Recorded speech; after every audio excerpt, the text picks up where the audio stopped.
Follow me. We shall crush them beneath us.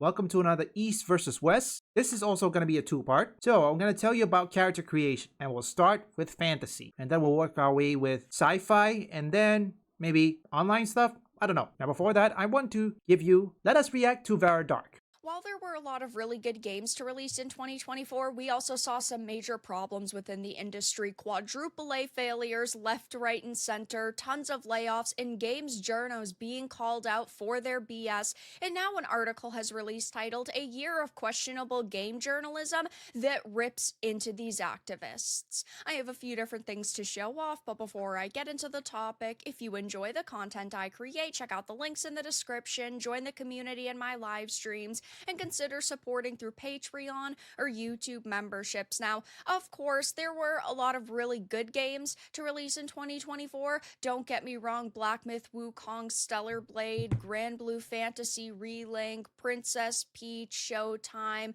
Zelda Echoes of Wisdom. There were a lot of really successful titles, but there were also a lot of failures, and with the gaming industry failures from developers comes the coping and seething from journos. They were very angry that Gamergate 2 had started. They are upset that we are willing to speak with our wallets and be very vocal when we see something developers are doing that we don't like. Okay, that is going to be a common theme because we are non-binary. B-U-Y-N-A-R-I. I think this is my theory. I believe that since the start, or perhaps since the start of 2024, many of the Eastern devs, they are hoping they could find an opportunity for them to take back their dominance in the past. But I think after Suicide Squad killed the Justice League, they knew, okay, this is it. We have to take it back. If we do this right, the gamers will love us. Now they are being called out by other journos. So this is an article posted on B-Bomb. It says, from the questionable coverage of games like Black Myth Wukong to the disconnection with the gamers during the coverage of games like Dragon Age the Veilguard or Concord, it wasn't a great sight. Although it's often frowned upon to question the very profession you are a part of, I felt that this year needed to be addressed so that some of these things don't repeat next year. I always say this. I don't think that there are many good game journos out there still, but there are a few, right? Like 98% of them are activists who only want to push their political opinions in your face. They're going to constantly belittle and attack their audiences, but there are a few good ones out there, and it seems that we found one. So it says, let's start with the biggest point of contention this year, the coverage of Black Myth Wukong. This infuriated me to no extent because for months leading up to the release, these people were attacking the game, but then even afterwards, they were still trying to tell people not to buy this title because of accusations made against them. The same thing had happened last year with Hogwarts Legacy. There were tons of journos who were saying, do not buy the game because you're supporting terrible people, but I think that that is absurd, right? I'm not going to sit here and tell you to buy or to not buy something. Sometimes I'll recommend you stay away from it. Sometimes I'll recommend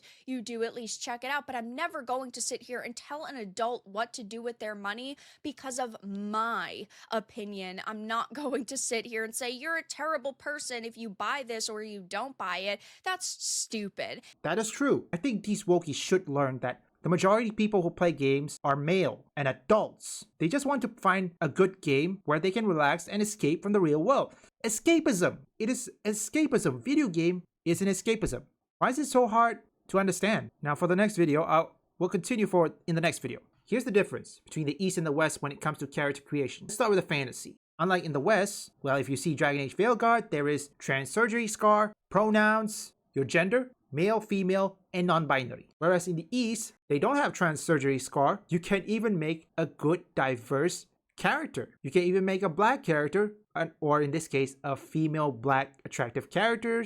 Same goes for the male, regardless what it is. And unlike in Dragon Age Veilguard, chest size, when it comes to 100, it goes. It doesn't stop. And don't forget, this is fantasy. And it doesn't reflect the real world. That's the reason why it's called fantasy. It has nothing to do with the real world. And fortunately, the East managed to do it perfectly because they understand that the fantasy has nothing to do with the real world. How do you think the government, say any government in the East, didn't crack down on games that depict themselves because many of them are fiction or fantasy.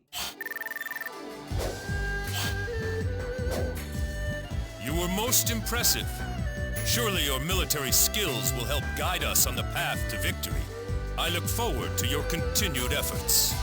Leave a like and subscribe if you want any gaming news, theories, or future prediction, or you just want to see me play games. Visit my first and third channel up here or link in the description.